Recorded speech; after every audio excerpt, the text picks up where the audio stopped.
मेरे प्यारे देशवासियों, नमस्कार।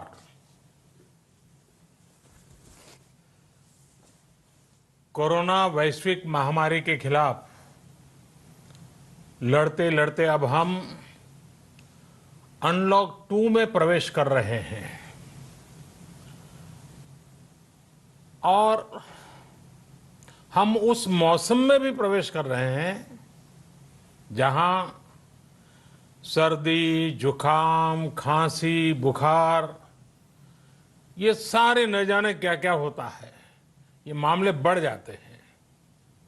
ऐसे में मेरी आप सभी देशवासियों से प्रार्थना है कि ऐसे समय अपना ध्यान रखिए।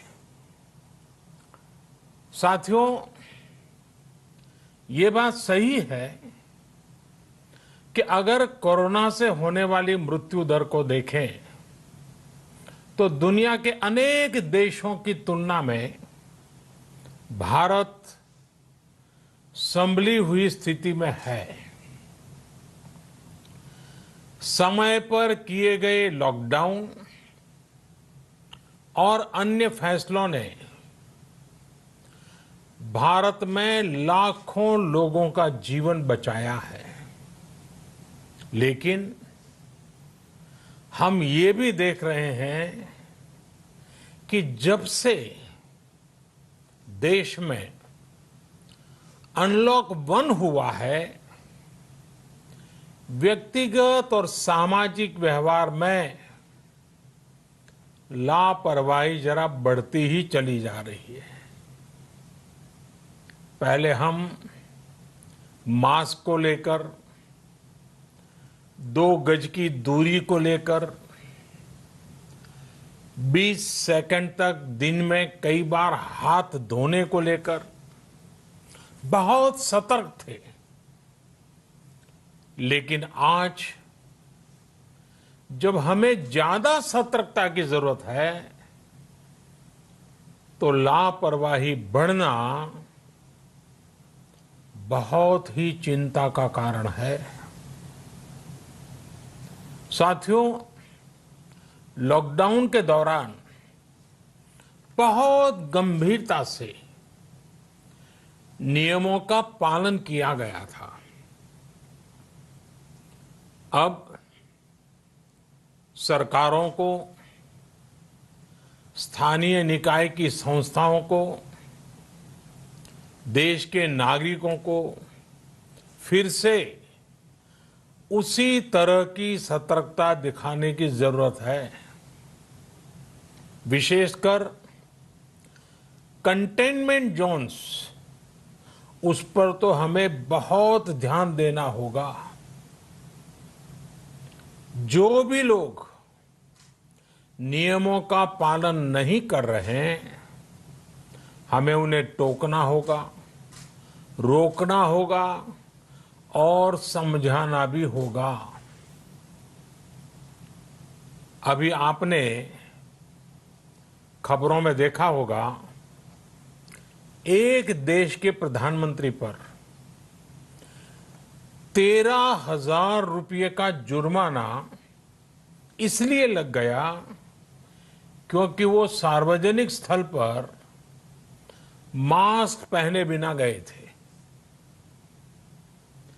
भारत में भी स्थानीय प्रशासन को इसी चुस्ती से काम करना चाहिए। ये 130 करोड़ देशवासियों के जीवन की रक्षा करने का अभियान है। भारत में गांव का प्रधान हो या देश का प्रधानमंत्री, कोई भी नियमों से ऊपर नहीं है। साथियों, लॉकडाउन के दौरान देश की सर्वोच्च प्राथमिकता रही ऐसी स्थिति न आए कि किसी गरीब के घर में चूल्हा न जले। केंद्र सरकार हो, राज्य सरकारें हो, सिविल सोसाइटी के लोग हों, सभी ने पूरा प्रयास किया कि इतने बड़े देश में हमारा कोई गरीब भाई बहन भूखा न सोए। देश हो या व्यक्ति, समय पर फैसले लेने से, संवेदनशीलता से फैसले लेने से किसी भी संकट का मुकाबला करने की शक्ति अनेक गुना बढ़ जाती है। इसलिए लॉकडाउन होते ही सरकार प्रधानमंत्री गरीब कल्याण योजना लेकर आई। इस योजना के तहत गरीबों के लिए 2.25 लाख करोड़ रुपए का पैकेज दिया गया। साथियों, बीते 3 महीनों में 20 करोड़ गरीब परिवारों के जनधन खातों में सीधे 31,000 करोड़ रुपया जमा करवाए गए हैं। इस दौरान 9 करोड़ से अधिक किसानों के बैंक खातों में 18,000 करोड़ रुपए जमा हुए हैं।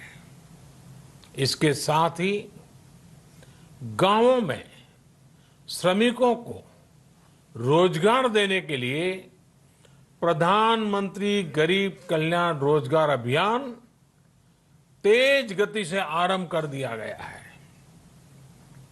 इस पर सरकार 50,000 करोड़ रुपए खर्च कर रही है। लेकिन साथियों, एक और बड़ी बात है जिसने दुनिया को भी हैरान किया है, आश्चर्य में डुबो दिया है। वो ये कि कोरोना से लड़ते हुए भारत में 80 करोड़ से ज्यादा लोगों को 3 महीने का राशन, यानी परिवार के हर सदस्य को 5 किलो गेहूं या चावल मुफ्त दिया गया। इसके अतिरिक्त प्रति परिवार हर महीने 1 किलो दाल भी मुफ्त दी गई। यानी एक तरह से देखें तो अमेरिका की कुल जनसंख्या से 2.5 गुना अधिक लोगों को, ब्रिटेन की जनसंख्या से 12 गुना अधिक लोगों को और यूरोपियन यूनियन की आबादी से लगभग 2 गुने से ज्यादा लोगों को हमारी सरकार ने मुफ्त अनाज दिया है। साथियों, आज मैं इसी से जुड़ी एक महत्वपूर्ण घोषणा करने जा रहा हूं। साथियों, हमारे यहां वर्षा ऋतु के दौरान और उसके बाद मुख्य तौर पर कृषि क्षेत्र में, एग्रीकल्चर सेक्टर में ही ज्यादा काम होता है। अन्य दूसरे सेक्टरों में थोड़ी सुस्ती रहती है। जुलाई से धीरे धीरे त्योहारों का भी माहौल बनने लगता है। अब आप देखिए, अभी 5 जुलाई को गुरु पूर्णिमा है, फिर सावन शुरू हो रहा है, फिर 15 अगस्त आएगी, रक्षाबंधन आएगा, कृष्ण जन्माष्टमी आएगी, गणेश चतुर्थी आएगी, ओणम होगा और आगे जाएं तो काटी बिहू है, नवरात्रि है, दुर्गा पूजा है, दशहरा है, दीपावली है, छठी मैया की पूजा है। त्योहारों का ये समय जरूरतें भी बढ़ाता है, खर्च भी बढ़ाता है। इन सभी बातों को ध्यान में रखते हुए ये फैसला लिया गया है कि प्रधानमंत्री गरीब कल्याण अन्न योजना का विस्तार अब दिवाली और छठ पूजा तक, यानी नवंबर महीने के आखिर तक कर दिया जाएगा।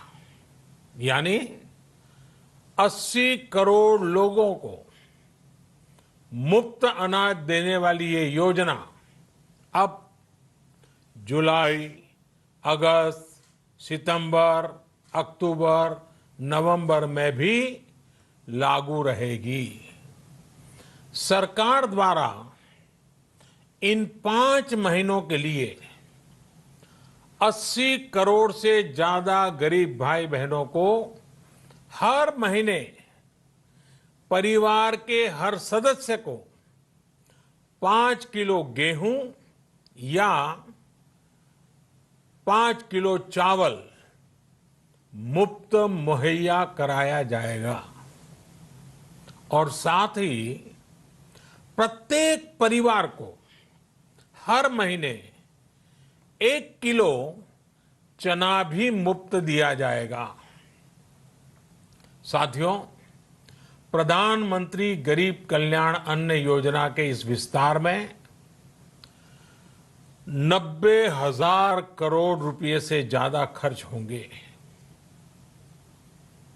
और अगर इसमें पिछले 3 महीने का खर्च भी जोड़ दें तो ये करीब करीब 1.5 लाख करोड़ रुपया हो जाता है। अब पूरे भारत के लिए हमने एक सपना देखा है। कई राज्यों ने तो बहुत अच्छा काम भी किया है। बाकी राज्यों पर भी हम आग्रह कर रहे हैं कि इसको काम को आगे बढ़ाएं। और काम क्या है? अब पूरे भारत के लिए एक राशन कार्ड की व्यवस्था भी हो रही है, यानी एक राष्ट्र एक ration card, one nation one ration card. इसका सबसे बड़ा लाभ उन गरीब साथियों को मिलेगा जो रोजगार या दूसरी आवश्यकताओं के लिए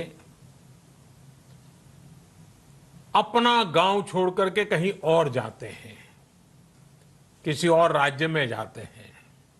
साथियों, आज गरीब को, जरूरतमंद को सरकार अगर मुफ्त अनाज दे पा रही है तो इसका श्रेय प्रमुख रूप से 2 वर्गों को जाता है। पहला, हमारे देश के मेहनती किसान, हमारे अन्नदाता, और दूसरा हमारे देश के ईमानदार टैक्स पेयर। आपका परिश्रम, आपका समर्पण ही जिसकी वजह से देश ये मदद कर पा रहा है। आपने देश का अन्न भंडार भरा है, इसलिए आज गरीब का, श्रमिक का चूल्हा जल रहा है। आपने ईमानदारी से टैक्स भरा है, अपना दायित्व निभाया है, इसलिए आज देश का गरीब इतने बड़े संकट से मुकाबला कर पा रहा है। मैं आज हर गरीब के साथ ही देश के हर किसान, हर टैक्स पेयर का हृदय से बहुत बहुत अभिनंदन करता हूं, उन्हें नमन करता हूं। साथियों, आने वाले समय में हम अपने प्रयासों को और तेज करेंगे। हम गरीब, पीड़ित, शोषित, वंचित हर किसी को सशक्त करने के लिए निरंतर काम करेंगे। हम सारी एहतियात बरतते हुए इकोनॉमिक एक्टिविटीज को और आगे बढ़ाएंगे। हम आत्मनिर्भर भारत के लिए दिन रात एक करेंगे। हम सब लोकल के लिए वोकल होंगे। इसी संकल्प के साथ हम 130 करोड़ देशवासियों को मिलजुल करके संकल्प के साथ काम भी करना है, आगे भी बढ़ना है। फिर से एक बार मैं आप सबसे प्रार्थना करता हूं, आपके लिए भी प्रार्थना करता हूं, आपसे आग्रह भी करता हूं, आप सभी स्वस्थ रहिए, 2 गज की दूरी का पालन करते रहिए, गमछा, फेस कवर, मास्क ये हमेशा उपयोग कीजिए, कोई लापरवाही मत बरतिए। इसी आग्रह, इसी कामना के साथ मैं आप सभी को बहुत बहुत शुभकामनाएं देता हूं। धन्यवाद।